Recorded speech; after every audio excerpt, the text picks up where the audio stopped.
మనము ఒక వచనం చదువుకుందాం. యోవేలు గ్రంథం 2వ అధ్యాయము 25వ వచనం.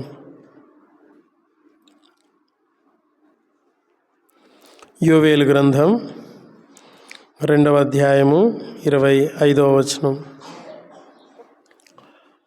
అందరం కలిసి చదువుకుందాం, ఒకే వచనం కాబట్టి.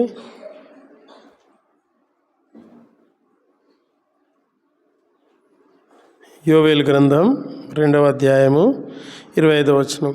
మీరు కడుపార తిని తృప్తి పొంది మీ కొరకు వింత కార్యములను జరిగించిన మీ దేవుడైన యెహోవా నామమును స్తుతించినట్లు నేను పంపిన మిడతలను, గొంగలి పురుగులను, పసరు పురుగులను, చీడ పురుగులను నా మహాసైన్యము తినివేసిన సంవత్సరం పంటను మీకు మరలా ఇత్తును.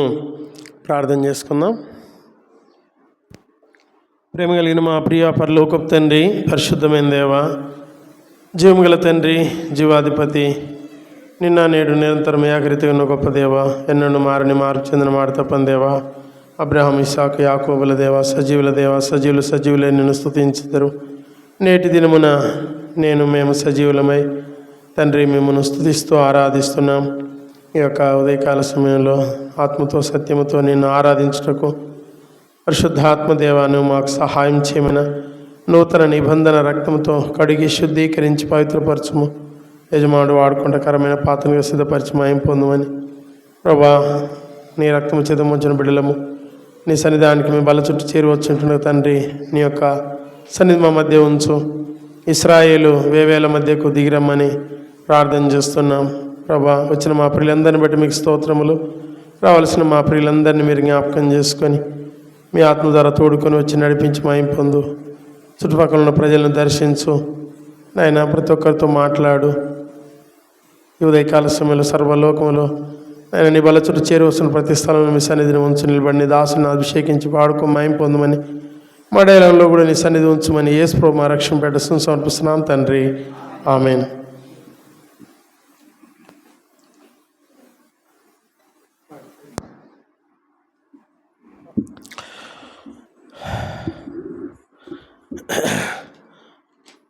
ఈ సంవత్సరము దేవుడు మనకు అనుగ్రహించినటువంటి మోటో అనగా లక్ష్యము, ధ్యేయము, గురి, టార్గెట్. ఈ యొక్క వచనం ఏంటిదని అంటే, మరి మీరు కడుపార తిని తృప్తి పొంది మీ కొరకు వింత కార్యములను జరిగించిన మీ దేవుడైన యెహోవా నామమును స్తుతించినట్లు నేను పంపిన మిడతలను, గొంగలి పురుగులను, పసరు పురుగులను, చీడ పురుగులను అను నా మహాసైన్యమును తినివేసిన సంవత్సరముల పంటను మీకు మరలా ఇత్తును. సో ఇక్కడ దేవుడు మరి ఎవరు, మనము ఆరాధించుటకు వచ్చినటువంటి దేవుడు ఎవరు, తర్వాత ఆయన ఏమై ఉన్నాడు, మరి మూడవది ఆయన మన కొరకు ఏం చేసినాడు. ఇక్కడ మనం చూసినట్లయితే మీ దేవుడైన యెహోవా, ఆయన ఎవరు అని అంటే మన దేవుడు. ఇంగ్లీష్లో అవర్ లార్డ్ గాడ్. సో కాబట్టి మీ దేవుడైన యెహోవా నామమును స్తుతించున్నట్లు. ఆయన ఎవరు అని అంటే మన దేవుడు. మన దేవుడు అని అంటే చూడండి, కీర్తనలు 100వ అధ్యాయం,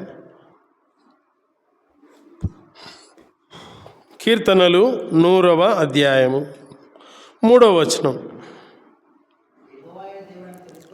యెహోవాయే దేవుడు అని తెలుసుకొనుడి. చాలు, యెహోవాయే దేవుడు అని తెలుసుకొనుడి. మనము మొట్టమొదలు దేవుణ్ణి తెలుసుకోవాలి. ఎందుకు తెలుసుకోవాలి అని అంటే, మనము దేవుణ్ణి ఎరగని వారముగా ఉన్నాం. ఎందుకనంటే దేవుడు పరిశుద్ధుడు, మనము పాపులము. కాబట్టి మనము దేవుని ఎరగని వారముగా ఉన్నాం. కాబట్టి మరి ఈ లోకంలో మనం జీవిస్తూ ఉన్నప్పుడు మరి నిజదేవుణ్ణి ఎరగక మరి చీకట్లో, అంధకారంలో ఉన్నటువంటి వారముగా ఉన్నాం. కాబట్టి మనము దేవుణ్ణి ఎరగని వారం. ఇక్కడ కీర్తనకారుడు ఉంటున్నాడు, యెహోవాయే దేవుడు అని తెలుసుకొనుడి. యెహోవా అన్న మాటకు అర్థం ఏంటిది అని అంటే చూడండి, నిర్గమాకాండము 3వ అధ్యాయము నిర్గమాకాండము 3వ అధ్యాయము 14వ వచనం. అందుకు దేవుడు, నేను ఉన్నవాడను అనువాడనై ఉన్నానని, ఉండును అనువాడు మీ వద్దకు నన్ను పంపినని నీవు ఇశ్రాయేలుతో చెప్పాలి. కాబట్టి మన దేవుడు ఎవరు అని అంటే ఆయన ఉండేవాడు, ఉన్నవాడు, ఆది నుండి ఉన్నవాడు. మరి యేసుక్రీస్తు ప్రభువును కొంతమంది అడుగుతూ వచ్చారు, నిన్ను గురించి నువ్వేం చెప్పుకుంటున్నావు అని అంటే, నేను ఆది నుండి ఎవడనని చెప్పుకొనుచున్నానో వాడనే. కాబట్టి మీ తండ్రి అయిన అబ్రాహాము నా దినమును చూడాలని ఆశించినాడు, చూచి ఆనందించాను. ఈదులు అంటా వచ్చాను, నీకు ఇంకా 50 ఏళ్ళు కూడా లేవు, నువ్వు అబ్రాహామును చూసినావని అంటే, నేను అబ్రాహాము పుట్టక ముందే ఉన్నవాడను. సో కాబట్టి యేసు ప్రభువారు ఏం చెప్తారు, నేను ఉన్నవాడను. తర్వాత ఇంకా మనం చూసినట్లయితే ప్రకటన గ్రంథం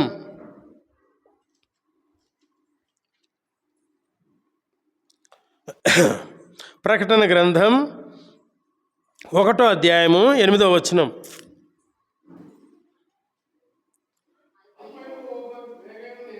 అల్ఫాయు ఓమేగయు నేనే, వర్తమాన భూత భవిష్యత్ కాలములలో ఉండువాడను నేనే అని సర్వాధికారియు దేవుడు నాకు ప్రభు సెలవిస్తున్నాడు. ఇక్కడ ప్రభువు తన గురించి ఏం చెప్పుకుంటున్నాడు అని అంటే, వర్తమాన అంటే ప్రస్తుతము, భూత అనంటే గతము, భవిష్యత్తు అంటే రేపు, అంటే నేడు నిన్న రేపు, అంటే మరి యుగ యుగములు ఉండువాడను నేనే. కాబట్టి ఇక్కడ ప్రభు ఏమంటున్నాడు, ఉండువాడను. కాబట్టి మన ప్రభు ఎవరు అని అంటే ఆయన ఉన్నవాడు, ఆయన ఉండేవాడు, ఎప్పటికీ ఉంటాడు. మనము పుట్టక మునుపు మనం ఎవరమో తెలియదు. 1976 జనవరి 27వ తారీఖున నేను లేను. 1976 జనవరి 28వ తారీఖున నేను ఒక తల్లికి తండ్రికి పుట్టినటువంటి వాడు. ఇతడు ఫలానా వ్యక్తి, ఇతడు ఫలానా తల్లిదండ్రుల కుమారుడు అని చెప్పేసి ఆ రోజు నుంచి నేను ఉన్నాను. ఎప్పటి వరకు ఉంటానో నాకు తెలియదు. కానీ దేవుడు ఏమంటున్నాడు, వర్తమాన భూత భవిష్యత్ కాలములలో ఉండువాడను నేనే అని సర్వాధికారియు దేవుడు నాకు ప్రభు సెలవిచ్చు. మనం ఆరాధించుటకు వచ్చినటువంటి దేవుడు ఎవరు అని అంటే 3 కాలములలో ఉండేవాడు. గత కాలములో, ప్రస్తుతము, భవిష్యత్తులో ఉండేవాడు. ఆయన సర్వాధికారి. తర్వాత ఆయన సృష్టికర్త అంటే క్రియేటర్ అంటే దేవుడు. తర్వాత ఏలువాడు. తర్వాత ఇంకా చూసినట్లయితే ప్రకటన 4వ అధ్యాయము 8వ వచనం.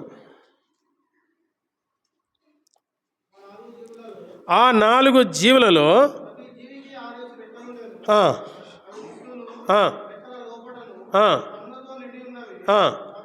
అవి ఏమంటున్నవి, భూత వర్తమాన భవిష్యత్ కాలములలో ఉండు. చాలు. మన దేవుడు ఎవరు అని అంటే భూతకాలములో ఉన్నాడు, వర్తమాన కాలములో ఉన్నాడు, భవిష్యత్ కాలములో ఉంటాడు. భూత వర్తమాన భవిష్యత్ కాలంలో ఉండు సర్వాధికారియు దేవుడు నాకు ప్రభువు పరిశుద్ధుడు. ఈ మాట ఎవరు చెప్తున్నారు అని అంటే 4 జీవులు. పరలోకములో సింహాసనం ఉన్నది. ఆ సింహాసనము మరి ఎంతో మరి గొప్ప సింహాసనము. ఆ సింహాసనము మహిమగల సింహాసనమని ఇర్మియా మరి 17వ అధ్యాయం 9వ వచనంలో చూస్తాము. అయితే ఇక్కడ మనం చూస్తున్నాము, సింహాసనాసీనుడైనటువంటి ప్రభువుకు చాలా సమీపముగా ఉన్నది ఎవరు అని అంటే 4 జీవులు. ఈ 4 జీవుల చుట్టూ ఉన్నది ఎవరు అని అంటే 24 పెద్దలు. 24 పెద్దల చుట్టూ ఉన్నది ఎవరు అని అంటే కోట్ల కొలది దూతలు. కాబట్టి ఇక్కడ ఈ 4 జీవులు ప్రభు యొక్క సింహాసనమును లేక ప్రభువును మరి వారు కప్పుతూ ఉన్నారు. ఏమంటున్నారు, ప్రతిగానములు చేయుచుండ్రని యెషయా గ్రంథంలో ఉంది. ఇక్కడ మరి రాత్రింబగళ్ళు చెప్పుచుండునని కొత్త నిబంధనల ప్రకటన గ్రంథంలో ఉన్నది. ఇంగ్లీష్లో ఎట్టుందని అంటే ఒకరు ఇంకొకరితో చెప్తున్నారు. ఏమని చెప్తున్నారు? ఇక్కడ 4 జీవులు ఉన్నవి. మొదటి జీవి సింహం వంటిది. ఈ మొదటి జీవి సింహం వంటి జీవి దూడ జీవితో ఏమని చెప్తున్నది? ఈ సింహాసనమునందు ఆసీనుడైనటువంటి ప్రభు ఎవరు అని అంటే ఆ దూడ లాంటి జీవి అంటుంది పరిశుద్ధుడు. తర్వాత ఆ దూడలాంటి జీవి పోయి మనుష్యముఖము కలిగినటువంటి జీవితో చెప్తే ఆ మనుష్యముఖం కలిగినటువంటి జీవి ఏమని చెప్తుంది? పరిశుద్ధుడు. ఈ రీతిగా ఈ 4 జీవులు రాత్రింబగళ్ళు దివారాత్రము విశ్రాంతి లేక ఏమంటున్నారు? పరిశుద్ధుడు అంటారు. ఆయన ఎవరు అని అంటే మనము ఆరాధించుటకు వచ్చిన దేవుడు ఎవరు అని అంటే ఆయన ఉండువాడు, ఎప్పటికీ ఉంటాడు. నువ్వు ఉంచితే ఉంటాడు, నువ్వు తీసేస్తే పోతాడు కాదు. ఆయన ఎల్లప్పుడూ ఉండువాడు. కాబట్టి వర్తమాన భూత వర్తమాన భవిష్యత్ కాలంలో ఉండు సర్వాధికారియు దేవుడునకు ప్రభు పరిశుద్ధుడు పరిశుద్ధుడు అని మానక రాత్రింబగళ్ళు చెప్పుచుండును. సో కాబట్టి మనం చూసినట్లయితే మరి ఆయన ఎవరు అని అంటే ఆయన పరిశుద్ధుడు, ఆయన ఉన్నవాడు. తర్వాత ఇంకా ఎవరు అని అంటే ఆయన అనువాడు అని అంటే మాట్లాడేవాడు. ఆది నుండి దేవుడు మాట్లాడుతూ వస్తూ ఉంటాడు. చూడండి, మొట్టమొదలు మనము బైబిల్లో దేవుడు పలికిన మాట ఏంటిది? బ్రదర్ చెప్పండి. బైబిల్లో దేవుడు మొట్టమొదలు పలికిన మాట. బ్రదర్స్ని అడిగాను. దేవుడు మొట్టమొదలు నోటి నుండి పలికిన మాట ఏంటిది?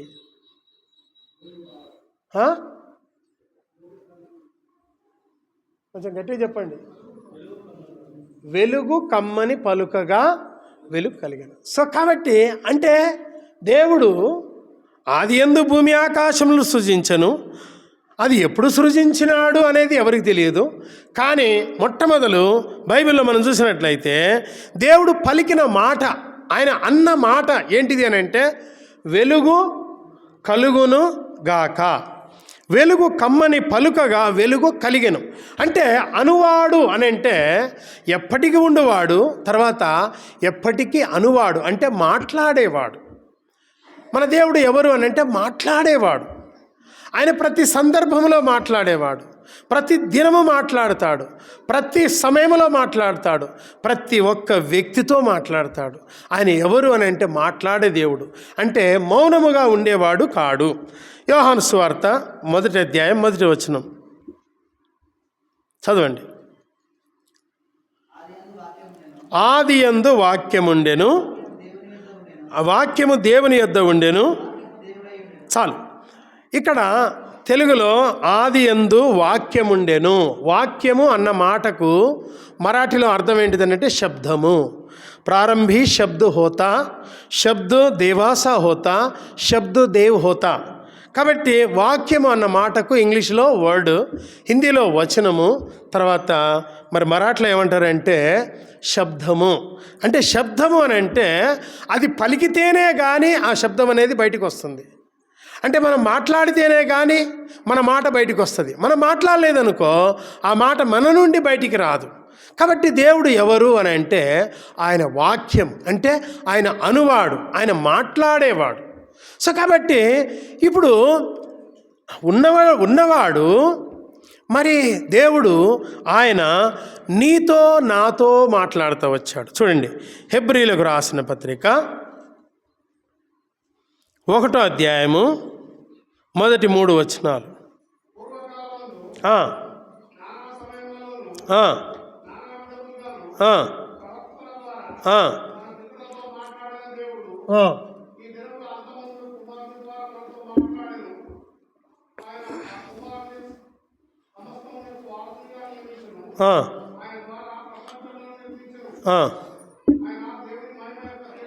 ఆయన దేవుని మహిమ యొక్క తేజస్సును, ఆయన తత్వము యొక్క మూర్తి మంతమునయ్యుండి తన మహత్తు గల మాట చేత సమస్తమును నిర్వహించుచు పాపముల విషయములో శుద్ధీకరణము తానే చేసి దేవదూతల కంటే ఎంత శ్రేష్టమైన నామం పొందెనో వారికంటే అంత శ్రేష్ఠుడై ఉన్నత లోకమందు మహామహుడగు దేవుని కుడి పార్శ్వమున కూర్చుండెను.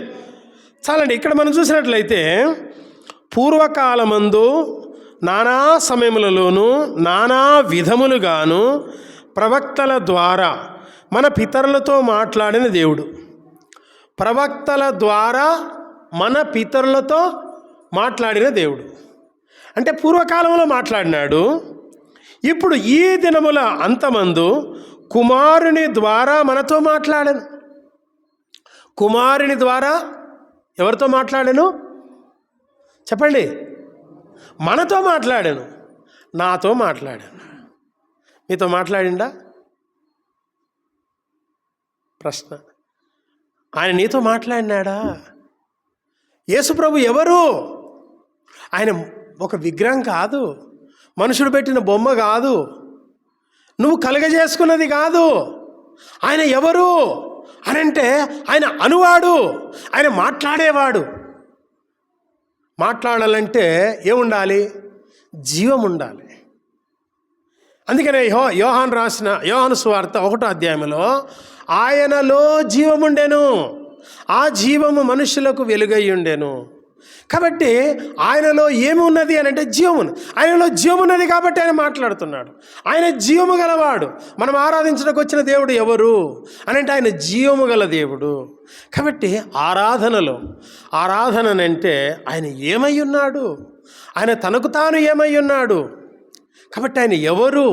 ఆయన ఉన్నవాడు, యెహోవాయే దేవుడు అని తెలుసుకొనుడి. ఎవరితో చెప్తున్నాడు? తెలియని వారితో చెప్తున్నాడు. మనకు తెలియదు, మనకెవరో తెలియపరిచారు. ఆ దేవుడు మనతో మాట్లాడినాడు. ఉన్నవాడు అనువాడు అని అంటే ఆయన ఎప్పటికీ మాట్లాడేవాడు. ఈ దినముల అంతమందు కుమారుని ద్వారా మనతో మాట్లాడాను. అసలు దేవుడు మనతో మాట్లాడటం. ఒక గ్రామం సర్పంచ్ దగ్గరికి పోయి అయ్యా నీతో మాట్లాడితే నాకు టైం లేదని అంటాడు. ఒక ఎమ్మెల్యే దగ్గరికి పోయి, ఎంపీ దగ్గరికి పోయి, మంత్రి దగ్గరికి పోయి మాట్లాడతానంటే నాకు టైం లేదు నీతో మాట్లాడటానికి అని అంటాడు. నీతో మాట్లాడాలంటే నువ్వు ఒక ఎలక్టెడ్ పర్సన్ అయి ఉండాలి, అంటే ఎన్నుకొన్న మనిషి అయి ఉండాలి, నువ్వు 10 మందికి ఉపయోగపడేవాడు అయి ఉండాలి. అలాంటి అప్పుడే నీతో మాట్లాడతాడు. సామాన్యమైన వ్యక్తితోటి నాకు టైం లేదండి అని అంటాడు. ఎందుకు చెప్తున్నా? దేవుడు మనతో మాట్లాడినాడు. ఎందుకు అంటే ఆయన మనతో మాట్లాడాలంటే చూడండి, కీర్తనలు 8వ అధ్యాయం, కీర్తనలు 8వ అధ్యాయము 4వ వచనం. నీవు మనుష్యుని జ్ఞాపకము చేసుకొనుటకు వాడు ఏపాటివాడు. చూడండి, నీతో ఒక వ్యక్తి మాట్లాడాలంటే ఆ వ్యక్తిని ఇద్దరిని దర్శించాలి. నేను దర్శించాలంటే నేను జ్ఞాపకం చేసుకోవాలి. చూడండి ప్రాసెస్ ఎట్లుందో. పరలోకములో ఉన్న దేవుడు నీతో మాట్లాడాలనుకున్నప్పుడు ఆయన పరలోకములో ఉండి నిన్ను జ్ఞాపకం చేసుకోవాలి. ఆయన నిన్ను జ్ఞాపకం చేసుకున్న తర్వాత నిన్ను దర్శించాలి. నిన్ను దర్శిస్తే నీతో మాట్లాడాలి. ఏలి దినాల్లో యెహోవా వాక్కు ప్రత్యక్షమగుట అరుదు. దయచేసి రండి, 1 సమూయేలు 3వ అధ్యాయము.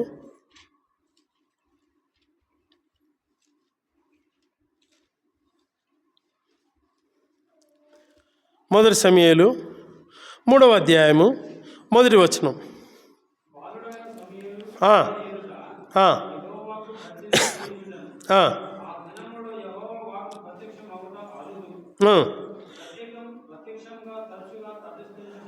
ప్రత్యక్షము అనంటే దేవుడు వాళ్ళతో మాట్లాడటం అనేది అరుదు. ప్రత్యక్షము అంటే దేవుడు పరలోకం నుంచి వచ్చి ఇశ్రాయేలుతో మాట్లాడటం అనేది తటస్థించడం లేదు. అయితే అలాంటి గుడ్డు దినాల్లో, అలాంటి దుర్దినాల్లో దేవుడు సమూయేలును జ్ఞాపకం చేసుకున్నాడు.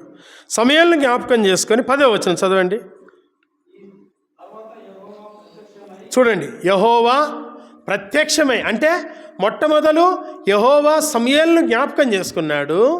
జ్ఞాపకం చేసుకుండు కాబట్టి సమూయేలును దర్శించినాడు. సమూయేలును దర్శించి అంటే సమూయేలుకు ప్రత్యక్షమై ఏమంటున్నాడు? సమూయేలు సమూయేలు అని పిలువగా.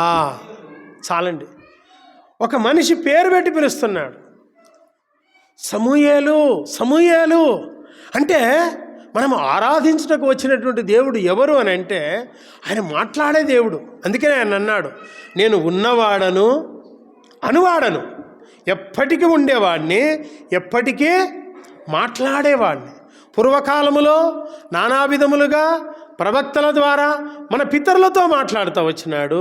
ఈ దినముల అంతమందు ఆయన కుమారుని ద్వారా మనతో మాట్లాడుతూ వచ్చినాడు. అంటే కుమారుని మన దగ్గరికి పంపుతా వచ్చినాడు. కుమారుని ద్వారా మనతో మాట్లాడితే కుమారుడు మానవుడు ఈ లోకానికి వస్తూ వచ్చాడు. కుమారుడు అన్నమాటకు అర్థం తెలుసా? కు అన్నమాటకు అర్థం తెలుసా?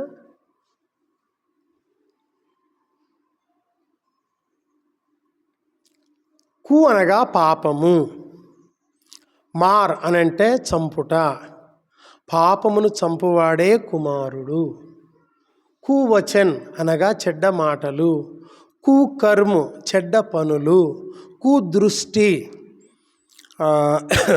హృదయంలో నుంచి వచ్చేటటువంటి దుర్గుణాలు. మార్క్స్ వార్త 7వ అధ్యాయము 21, 22, 23 వచనాల్లో 13 రకాల దుర్గుణాలు ఉన్నవి. అందులో ఒక దుర్గుణం పేరు ఏంటంటే మత్సరము. మత్సరము అన్నటువంటి మాటకు ఇందులో కుదృష్టి అని ఉంది. తెలుగులో పుట్టినోట్లో చెడ్డ కన్నులు. కుదృష్టి అనగా చెడ్డ దృష్టి, చెడు దృష్టి. తర్వాత కుయుక్తి. ఏంటిది? కుయుక్తి. కుయుక్తి అంటే చెడ్డ తెలివి. తర్వాత మరి ఇంకా భయంకరమైన మాట ఏంటంటే కులము అని అంటే పాపులము అంతే. సో కాబట్టి మరి కుమారుని ద్వారా మనతో మాట్లాడుతూ వచ్చాను. అంటే కుమారుడు అంటే ఎప్పుడు మాట్లాడుతూ వచ్చాడు? మనలో ఉన్న కూను చంపిన తర్వాత మనతో మాట్లాడుతూ వచ్చాడు. మనలో పాపమును పెట్టుకున్నప్పుడు ఆయన మనతో మాట్లాడు. మనలో పాపం ఉన్నప్పుడు ప్రభువు తన వాక్యం ద్వారా మన పాపాన్ని చూపిస్తాడు. ఒక పాట ఉన్నది, ప్రభువాక్యమున పాపము చూపే, ప్రభువాక్యమున పాపము చూపే, హృదయము విరిచే ఆయన ఆత్మ, హృదయమున్ విరిచే ఆయన ఆత్మ, గ్రూచబడి నేను ఒప్పుకొంటిని, గ్రూచబడి నేను ఒప్పుకొంటిని, నా పాపము ప్రభు కడిగే, నేడు నేనా రక్షకుని నా మదిలో చేర్చుకొన్నాను. కాబట్టి ప్రభువు మనతో మాట్లాడేంత మట్టుకు ఆయన ఏం చేస్తాడు? మన పాపాన్ని చూపిస్తాడు. ఎప్పుడైతే కుమారుడు మనతో మాట్లాడాలి అని అంటే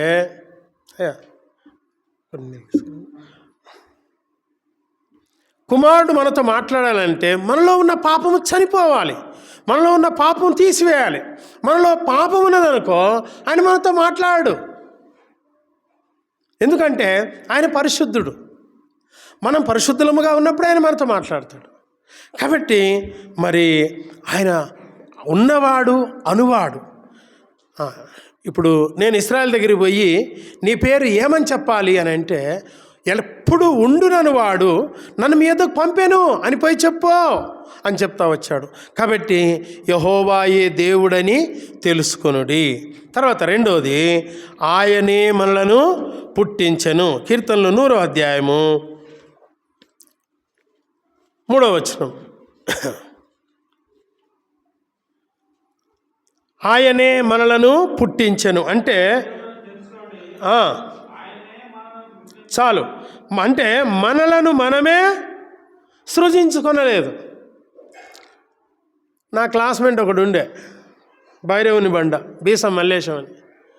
మేమిద్దరం ఈదులూరు హాస్టల్లో చదువుకున్నాం. వాడు అనేవాడు, అరే రామూర్తి, దేవుడు నన్ను జల్లకిష్టాయ కడుపులో ఎందుకు పుట్టనీయలేదురా, ఆ బీసమని కడుపులో ఎందుకు పుట్టించిండ్రా? ఒక వ్యక్తిని మనం ప్రశ్నిస్తున్నాము అని అంటే, ఒక వ్యక్తిని మనం వేరుగా ఉంచుతున్నాము అని అంటే, ఒక వ్యక్తిని మనం వీడు ఫలానా వాడు అని అంటున్నామనంటే మనం ఎవరిని ప్రశ్నిస్తున్నాం చెప్పండి? దేవుణ్ణి ప్రశ్నిస్తున్నాం. We are questioning to God. So కాబట్టి ఇక్కడ ఏమంటున్నాడనంటే ఆయనే మనలను పుట్టించను అంటే మనలను మనమే సృజించుకొనలేదు.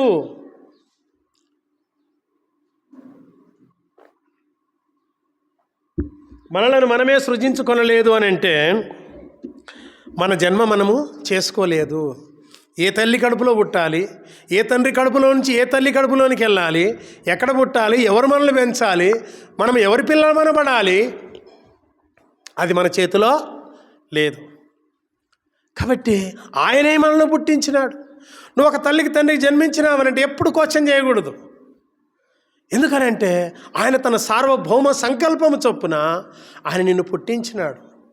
కాబట్టి ఆయనే మనలను పుట్టించను అంటే మనల్ని మనం సృజించుకొనలేదు. తర్వాత మనము ఆయన వారము. మీరెవరు అనంటే నేను దేవుని వాడను, నేను ప్రభువు వాడను, నేను ప్రభు సొత్తు, నేను దేవుని వాడను. దేవుడు ఎవరు? దేవుడు పరిశుద్ధుడు. దేవుడు పరిశుద్ధుడు, నేను పరిశుద్ధుడను. ఆయన పరిశుద్ధుడు, నా తండ్రి పరిశుద్ధుడు, నేను పరిశుద్ధుడను. సో కాబట్టి మనము ఆయన వారము. నేను వాళ్ళవాణ్ణి కాదు, వీళ్ళవాణ్ణి కాదు. కాబట్టి ఈ గ్రహింపు గొప్ప ఐశ్వర్యమని పౌలు కొలస్సీలకు రాస్తూ ఉంటాడు. సంపూర్ణ గ్రహింపు యొక్క సకల ఐశ్వర్యము కలిగిన వారై, వాక్యము యొక్క గ్రహింపు, ఎప్పుడైతే వాక్యం యొక్క గ్రహింపు మనం కలిగి ఉంటామో మనం ప్రభుకు సాగిలపడి సాష్టాంగ నమస్కరిస్తాం. ఈ గ్రహింపు మన మనోనేత్రములు వెలిగించబడటం ద్వారా మాత్రమే సాధ్యమవుతుంది. కాబట్టి ఆయన మనల్ని పుట్టించారు. మనము ఆయన వారం, నేను ఆయన వాడను. కాబట్టి తర్వాత మనము ఆయన ప్రజలము. ఆయన ప్రజలము అని అంటే అర్థం ఏంటిదని అంటే చూడండి, మత్తయి సువార్త 1:21. దయచేసి అందరు చదవాలి. మత్తయి సువార్త 1:21.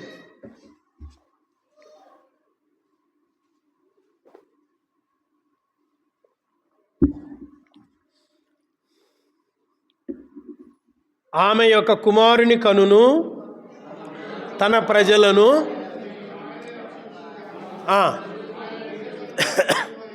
ఆయన ప్రజలం అంటే అర్థం ఏంటిది? నన్ను నా పాపముల నుండి ఆయన ఏం చేశాడు? రక్షించాడు. దేని నుండి రక్షించాడు? ఆయన ప్రజలము అని అంటే అర్థం ఏంటిది? నా పాపముల నుండి ఆయన నన్ను రక్షించినాడు. పాపము అంటే ఏంటిది చిన్న?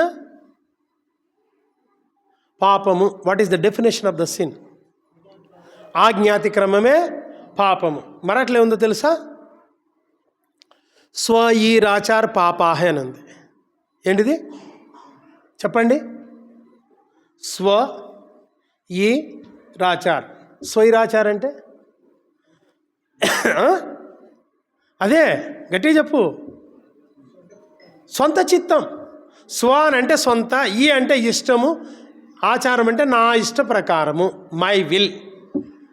What is the sin? My will, it is my sin. నా ఇష్టము నా పాపం. అంటే నేను ఆయన ప్రజను అని అంటే ఆయన నా ఇష్టం నుండి నన్ను రక్షించాడు. ఇక నేను నా ఇష్టం చేయను. ఏంటిది? నా ఇష్టము చేయను. పాపము అని అంటే నా ఇష్టము, పుణ్యం అంటే దేవుని ఇష్టం. యేసుక్రీస్తు ప్రభు సిలువలో ఏం చేస్తావు? సిలువకు వెళ్ళేదానికంటే ముందు గెత్సేమనే తోటలో ఏమన్నాడు? తండ్రి, నా చిత్తము కాదు నీ చిత్తము సిద్ధించును గాక. అంటే దేవుని చిత్తము ఏంటిది? పుణ్యము, దేవుని చిత్తము నీతి, దేవుని చిత్తము సరి అయినది. నా ఇష్టము, my will, that is sin. ధనవంతునితో అబ్రాహాం ఏమంటా వచ్చిండు? కుమారుడా, నీ జీవిత కాలమందు నీకిష్టమైనట్టు సుఖం అనుభవించితివి. సంసోను ఫిలిస్తీన్ల కుమార్తెను చూసినప్పుడు ఏమన్నాడు? ఆమె నాకు ఇష్టమైనది, ఆమెను నా కొరకు తెచ్చిపెట్టండి. తన ప్రజలను వారి పాపం నుండి ఆయనే రక్షించును. అంటే నా ఇష్టం నుంచి నన్ను రక్షించినాడు.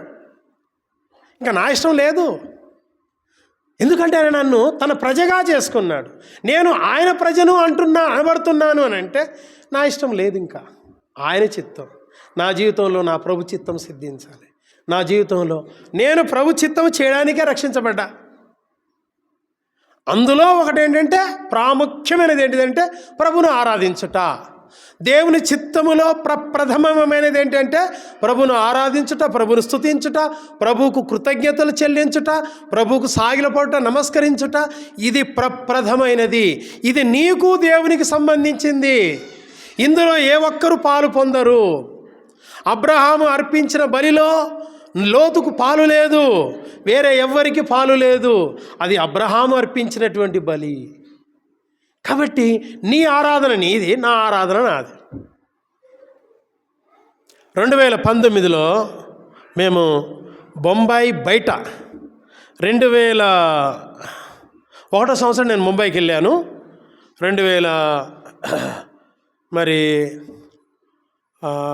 సంవత్సరము 1999, 2000 సంవత్సరము ఇక్కడ నేను సాహసం చేస్తూ వచ్చాను. బహుశా కృపణ కూర్చున్న స్థలంలోనే దేవుడు నాతో మాట్లాడుతూ వచ్చాడు, నేను నీ పాపములు క్షమించినాను అని. 2000 సంవత్సరం జనవరి 1వ తారీఖు సాయంకాల సమయంలో, ఆ రోజు శనివారం, తెల్లారితే ఆదివారం కాబట్టి మేము మా ఇంట్లోకి పోకుండా ఇక్కడనే ఉంటా వచ్చినాం. అయితే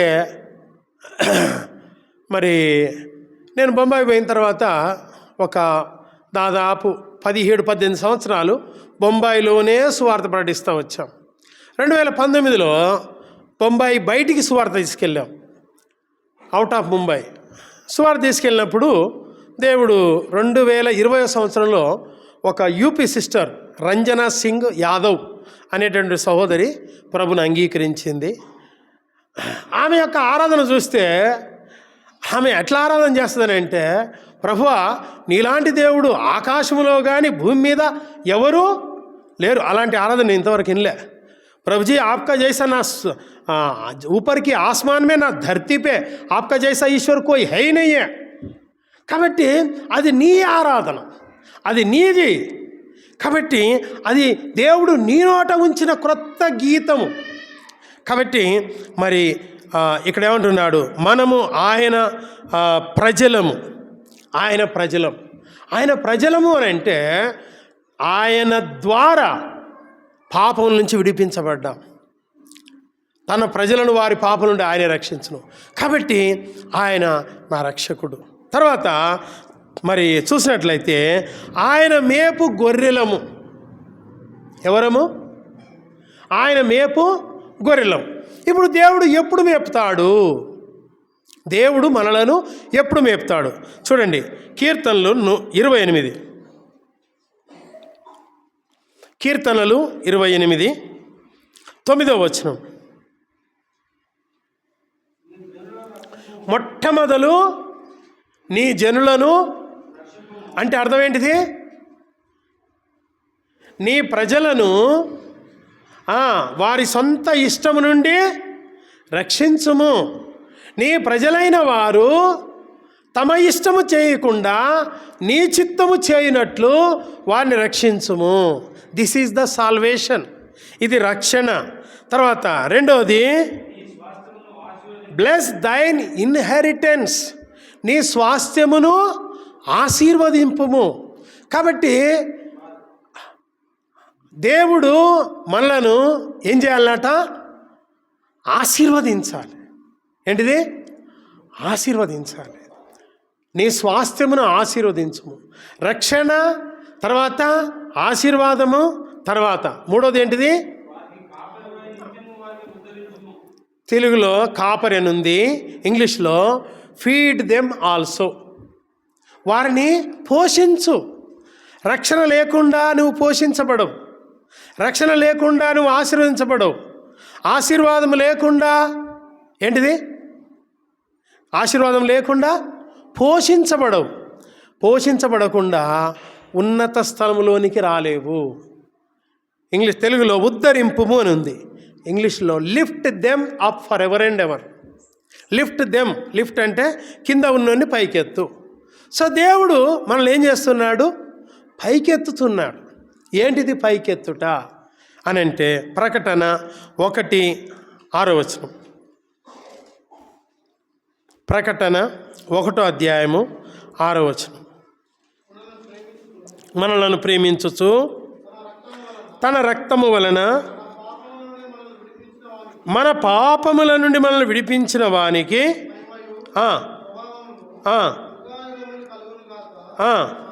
ఆమేన్.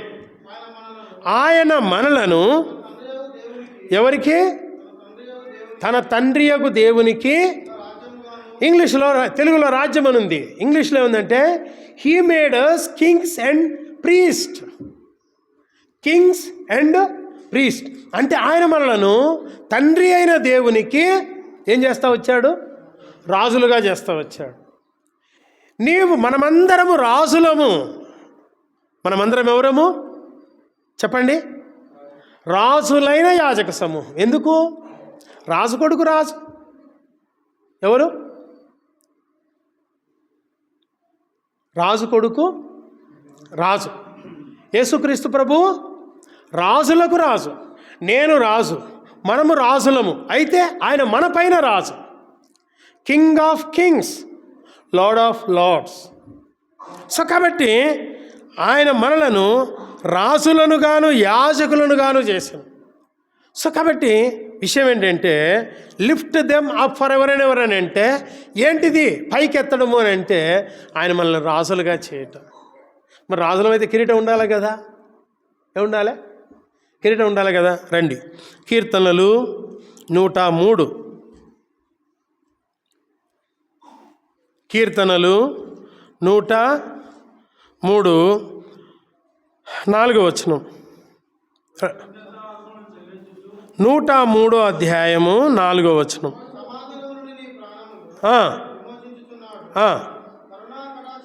ఏంటి మాట? కరుణా కటాక్షములను నీకు కిరీటముగా ఉంచుతున్నాడు. అంటే తీసివేయటం లేదు. ఏం చేస్తున్నాడు? కరుణా కటాక్షములు కిరీటంగా ఉంచుతున్నాడు. అంటే ప్రభువు పరలోకము నుండి మనలను చూచినప్పుడు మొట్టమొదటి ప్రభుకి ఏం కనపడతాయి? మన తలలు కనపడతాయి. మన తలల మీద ఉన్నటువంటి కిరీటం, అరే నా ద్వారా వీరు కరుణ పొందినారు, నా ద్వారా వీరు కటాక్షం పొందినారు, కాబట్టి వీరిని ఏం చేస్తాను, నేను కరుణిస్తాను. మోషేతో అంటా వచ్చాడు, నేను ఎవని ఎడల కనికరము చూపుదునో వాని ఎడలనే కనికరం ఎవని ఎడల జాలి చూపుదునో వాని ఎడలనే జాలి చూపుదును. అంటే ఎవరి మీదనైతే కరుణా కటాక్షం అనే కిరీటం వస్తాడో వారి ఎడల ఆయన కరుణా కటాక్షం నిత్యం ఉంటుంది. సో కాబట్టి మరి ఆయన వారికి కాపరి అయి నిత్యము ఉద్ధరించమనంటే, ఉద్ధరించడం అంటే పైకి ఎత్తుట, పైకి ఎత్తుట. ఎంత పైకి ఎత్తుట, మనల్ని ఎంత పైకి ఎత్తుతా వచ్చాడు చూడండి. ఎఫెసీలకు రాసిన పత్రిక,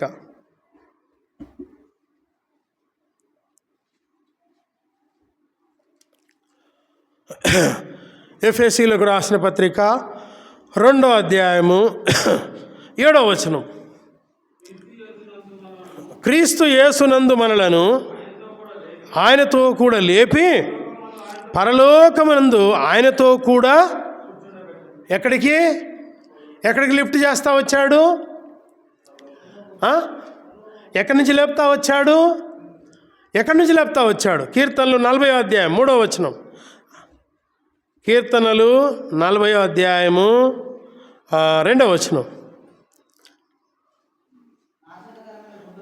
నాశనకరమైన గుంటలో నుండి, జిగట గల దొంగ ఊబిలో నుండి చూడండి. ఎక్కడి నుంచి?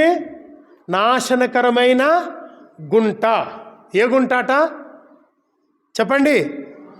నాశనకరమైన గుంట అంటే నిన్ను నాశనము చేసేది. ఈ నాశనకరమైన గుంట అని తెలుగులో ఇంత పెద్ద అక్షరం ఉంది, ఇంగ్లీష్లో ఒకటే మాట ఉంది, పిఐటి, పిట్ అని ఉంది. పిట్ అని అంటే అది గుంట, గొయ్యి. అక్కడ ఏమున్నది అని అంటే గందరగోళం, అరుపులు, కేకలు, దాహం దాహం దాహం దాహం దాహం దాహం, ఈ అరుపులే ఉన్నాయి. అది పిట్. నాశనకరమైన గుంటలో నుంచి, జిగటగల దొంగ ఊబిలో నుండి ఆయన నన్ను పైకెత్తాను, నా పాదములు బండ మీద నిలిపాను. ఆయన నన్ను క్రీస్తుతో కూడా కూర్చుండబెట్టెను ఉన్నత స్థలములో. సో కాబట్టి నీ ప్రజలను మరి నిత్యము ఉద్ధరింపము. కాబట్టి మరి మీ దేవుడైన యెహోవా, ఆయన మన దేవుడు. దేవుడు అంటే మన సృష్టికర్త. ఆయన ఉన్నవాడు, అనువాడు. ఆయన మనతో మాట్లాడుతూ వచ్చాడు, మనల్ని జ్ఞాపకం చేసుకున్నాడు, ఆయన మనల్ని దర్శించినాడు, ఆయన మనతో మాట్లాడుతూ వచ్చినాడు, తన కుమారుని ద్వారా మనతో మాట్లాడుతూ వచ్చినాడు. అందుని బట్టి మనం ప్రభువును స్తుతించి ఆరాధించాలి. తర్వాత చివరిగా యోవేలు గ్రంథము 2వ అధ్యాయములో ఇక్కడ అంటాడు, మీరు కడుపార తిని తృప్తి పొంది మీ కొరకు వింత కార్యములను జరిగించిన మీ దేవుడైన యెహోవా. దేవుడు మన కొరకు ఏం చేస్తూ వచ్చాడు? ఏ కార్యములు? వింత కార్యములు. వింత కార్యములు అని అంటే ఇంగ్లీష్లో వండర్స్ అని ఉంది. తెలుగులో వింత అన్న మాటకు ఇంగ్లీష్లో wonders. Wonder, it is greater than ఏంటిది? వండరస్. వండరస్ అనే మాట వండర్ కంటే ఎక్కువ. ఏంటిది వింత? ఏంటిది వింత అనంటే చూడండి, పాపమును బట్టి మనిషి జీవితంలో నిరాశ, నిస్పృహ. కానీ క్రీస్తు మృతులలో నుండి పునరుత్థానం అనేది అది వింత. అది ఒక వింత. అందుకనే చూడండి 71వ కీర్తనలో ఏమంటాడు ప్రభు? 71వ కీర్తన 7వ వచనం,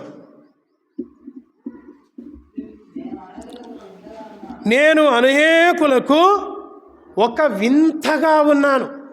ఇది ప్రభువును గురించి చెప్పిన మాట.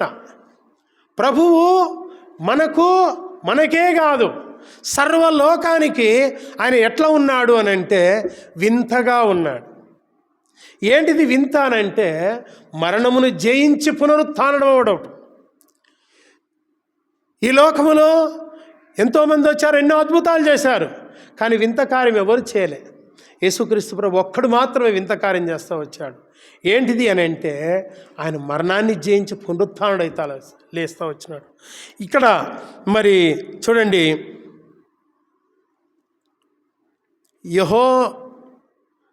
యాకీను తర్వాత సిద్కియా, ఈ ఇద్దరు రాజుల దినాల్లో బబులోను రాజు 3 సార్లు దండెత్తి వచ్చి 4600 మందిని చెర తీసుకుని పోయాడు.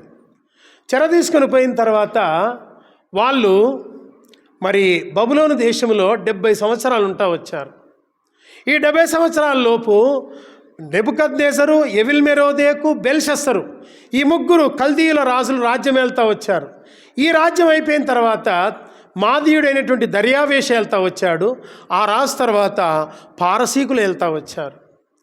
పారసీకుల తర్వాత గ్రేకుల తర్వాత రోమీయుల రాజ్యంలో యేసుక్రీస్తు ప్రభు జన్మిస్తూ వచ్చాడు. యేసుక్రీస్తు ప్రభువు జన్మించి ఆయన వింత కార్యం చేస్తూ వచ్చాడు. ఏంటిదనంటే పునరుత్థానుడు అవుతూ వచ్చాడు. యేసుక్రీస్తు ప్రభు పునరుత్థానుడు అవుతానని శిష్యులతో చెప్తే శిష్యులు నమ్మలే, శిష్యులు విశ్వసించలే. కానీ ఆయన ప్రత్యక్షంగా తనతో అన్నపానములు పుచ్చుకున్న వారికి ఆయన కనబడినప్పుడు వారు ఆయన విశ్వసిస్తూ వచ్చారు. విశ్వసించి ఆయన గురించి ప్రకటిస్తూ వచ్చారు. పునరుత్థానమును గురించి ప్రకటించినప్పుడు సద్దూకయ్యులు కలవరపడతా వచ్చారు. కాబట్టి పునరుత్థానము దట్ ఈస్ హయ్యెస్ట్ వండర్స్. కాబట్టి ఆయన మీ కొరకు వింత కార్యములు జరిగించిన. ఇప్పుడు ఎన్ని సంవత్సరాలు అనంటే యోవేలు గ్రంథములో మనం చూసినట్లయితే కల్దీయులు, మాదీయులు, పారసీకులు, గ్రేకులు, రోమీయులు, భయంకరమైనటువంటి ఈ 4 రాజ్యములను ప్రభు జయిస్తూ వచ్చినాడు. ఈ 4 రాజ్యములను నిర్మూలం చేస్తూ వచ్చాడు. ఈ 4 రాజ్యాలను నిర్మూలం చేసి ఆయన ఒక రాజ్యమును స్థాపిస్తూ వచ్చాడు. ఆ రాజ్యమే దేవుని రాజ్యం. కాబట్టి ఆయన మనకు ఏం కార్యం చేస్తూ వచ్చాడంటే వింత కార్యములు. ఏంటి వింత కార్యములు అంటే మృతులలో నుండి పునరుత్థానము. రోమీయులకు రాసిన పత్రికలో ఆయన మరణం యొక్క సాదృశ్యమందు మనము ఐక్యము గలవారమైన ఎడల ఆయన పునరుత్థానం యొక్క సాదృశ్యమందును ఐక్యము గలవారమైందుము. కాబట్టి మనము ఎవరము అనంటే పునరుత్థానపు సంబంధులం. కాబట్టి ప్రియులారా, ఇంత గొప్ప కార్యం చేసిన ప్రభువును మనం ఏం చేయాలన్నట చూడండి. యోవేలు గ్రంథం 2వ అధ్యాయము నేను చదువుతాను. మీ కొరకు వింత కార్యములను జరిగించిన మీ దేవుడైన యెహోవా నామమును స్తుతించున్నట్లు. మొట్టమొదటి వింత ఏంటిదనంటే దేవుడు మానవుడిగా ఈ లోకములో జన్మించుట, దేవుడు మానవుని కొరకు సిలువలో మరణించుట, దేవుడు మానవుణ్ణి నీతిమంతునిగా తీర్చడానికి మరణించి చనిపోయి తిరిగి లేచుట, తర్వాత ఆయన చేసిన కార్యమును మనము చూడకయే విశ్వసించుట. That is very very very very wonders things. కాబట్టి యేసుప్రభు తోమాతో చెప్తా వచ్చాడు, నువ్వు చూచి నమ్మితివి, చూడక నమ్మిన వారు ధన్యులు. కాబట్టి ఆయన మనల్ని ధన్యులుగా చేస్తాడు. కాబట్టి ఆయన మన కొరకు వింత కార్యములు జరిగించిన మీ దేవుడైన యెహోవా నామమును స్తుతించడం అంటే అర్థం ఏంటిదంటే ఆయనను పొగడటం. ప్రభువా, నీవే ఒక వింత, నీవు నా కొరకు వింత కార్యములు చేస్తూ వచ్చావు. ప్రభువా, పరలోకం నుండి ఈ లోకానికి కన్యక గర్భములో సృష్టికి విరుద్ధము, అసంభవము అలాంటి కార్యము నువ్వు జరిగిస్తూ వచ్చావు. ఈ లోకంలో నా కొరకు జన్మించావు, నా కొరకు జీవించినావు, నా కొరకు చనిపోయినావు, నా కొరకు పాతిపెట్టబడి తిరిగి లేచి నా పాపములను ఒప్పించి క్షమించి నీ రక్తంతో కడిగి నన్ను నీ సొత్తుగా చేసి ఈ లోకంలో నన్ను నీ కొరకు నీ యొక్క పూజారిగా, నిన్ను స్తుతించేవానిగా, నిన్ను ఆరాధికునిగా నన్ను చేసినావు. ఎంత గొప్ప వింత కార్యము నా కొరకు చేస్తూ వచ్చావు. అందుని బట్టి నేను నీకు ఏమి ఇయ్యగలను ప్రభువా? నువ్వు నా కొరకు సిలువలో చేసిన గొప్ప బలియాగానికి బదులుగా ఏమీ లేక విరిగినలిగిన హృదయంతో ఈ నా కొద్ది స్తుతి ఆరాధన ప్రభు అయిన యేసుక్రీస్తు పేరు నీకే అర్పిస్తున్నానని మన ప్రభును ఆరాధించుటకు ప్రభు మనకు సాయం చేయనుగాక.